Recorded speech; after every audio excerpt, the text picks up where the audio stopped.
This episode of On the Record is brought to you by Associated Equipment Distributors. I'm Executive Editor Kim Schmidt. We're down in Louisville, Kentucky for the 60th National Farm Machinery Show. Welcome to On the Record. Here's an update on what's currently impacting the ag equipment industry.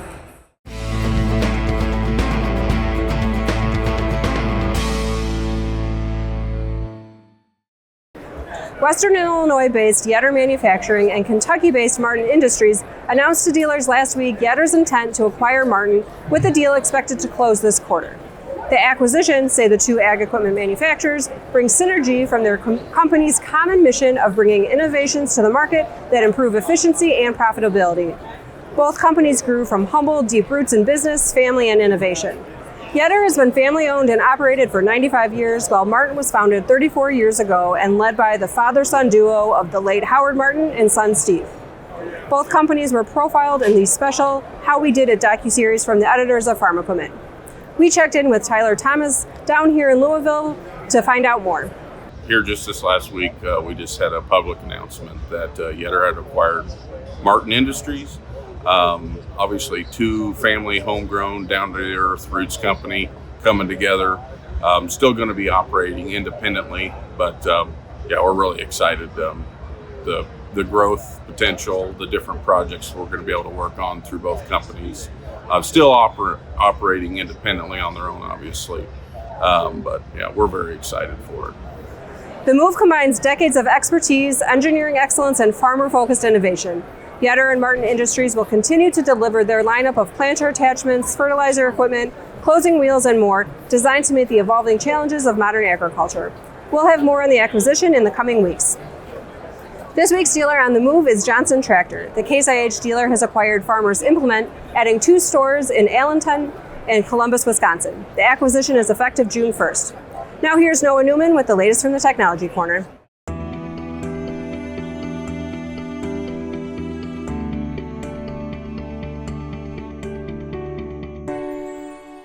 Thank you very much, Kim. Well, maximizing inputs was one of the big themes at this year's National Farm Machinery Show, and hey, that bodes really well for precision technology in the year ahead. We saw plenty of cutting-edge technology on display in Louisville, including Precision Planting's ArrowTube. We got our first look at that. Check it out. The ultimate goal of ArrowTube would be to orient seeds, trying to stick them tip down in the furrow for better, more consistent emergence. And so it's an amazing piece of technology that mates up with the VSET meter, using basically a seed accelerator to help orientate the seeds using some frictional forces up here at the top, sliding it down this twisted seed tube here to try to use some centrifugal forces as well, while a knife is kind of slicing almost like a sub-furrow in the ground, giving just a very little trench inside the furrow for that seed to land tip down inside of it around. And so this is the ultimate goal, would be tip down like this. You can see with our seed here, it'll highlight it green, where we're actually using a camera at the base of it here just to show. So we can see on the screen here how the seeds are landing. So the strong majority of them will be tipped down as they land into the ground, into that furrow. And so it is also a high-speed system. So not only are we able to orient the seeds as they come out, but we're spacing very well.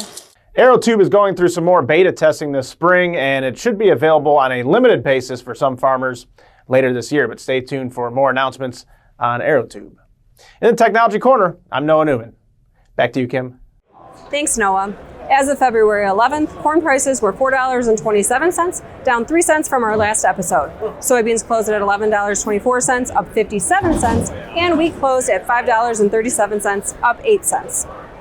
On February 2nd, 2026, the United States Environmental Protection Agency issued guidance reaffirming existing policies that temporarily disabling aspects of an emissions control system or components to repair or maintain a non-road engine is permissible under the Clean Air Act.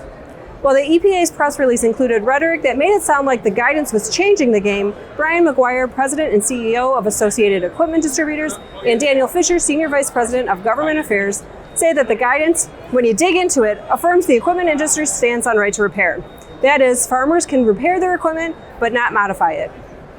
The release from the EPA stated, "For years, prominent equipment manufacturers have interpreted the CAA's emission controls anti-tampering provisions as preventing them from making essential repair tools available to all Americans. This has forced farmers to take their equipment exclusively to manufacturer-authorized dealers to be fixed, even though the repair could have been made in the field or at nearby independent repair shops. Not only has this made repairs more costly, but it has also caused many farmers to opt for older agricultural equipment that lack modern emissions controls simply because they can fix the equipment themselves." Here's what McGuire and Fisher had to say, which helps clarify the EPA's statements.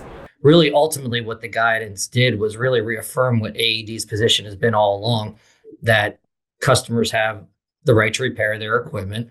And if you need to disable the emission systems temporarily to repair it, that's fine, as long as you return it back to compliance with the Clean Air Act. And that's essentially what the guidance says. And that's something that's been AED's long time position on this issue. Okay. Yeah, so really no change, Kim. Really a clarification of what already existed. The Clean Air Act still exists in Yes. its current form, and it still would be considered illegal. Okay. So I think and that's the reason we issued our statement, so that folks understood that, there's not a change here. And I know that there was some chatter that, we can disable the systems. DEF no longer means anything. And that is absolutely not the case currently. Okay. So anything dealers need to know specifically for how to communicate that to any customers that it comes up with them? Yeah, I think the easiest thing for a dealer is just to let the customer know that really nothing has changed. And it's probably easiest to say that the EPA just clarified the existing position when you get to the meat of the document they issued after you get through the press release. Okay. Danny, would you agree with that? No, absolutely. So I think, again, our position, our dealer's position has been that customers have the right to repair their equipment, and this certainly sustained that position. Following a year in which revenues turned out to be better than they had forecast, dealers are largely positive in their outlook for revenue growth from the rural lifestyle market, according to the 2026 Dealer Business Trends and Outlook Survey. According to the survey, over 90% of dealers are forecasting their whole goods revenue to be as good or better than in 2025. Tillers, chainsaws, and power hand tools top the list of dealers' best bets for improving unit sales in 2026. Compared to their forecast for 2025 revenues, dealers reported better results overall. In their outlook ahead of 2025, 75.8% of dealers were calling for revenues to be as good or better compared to 2024.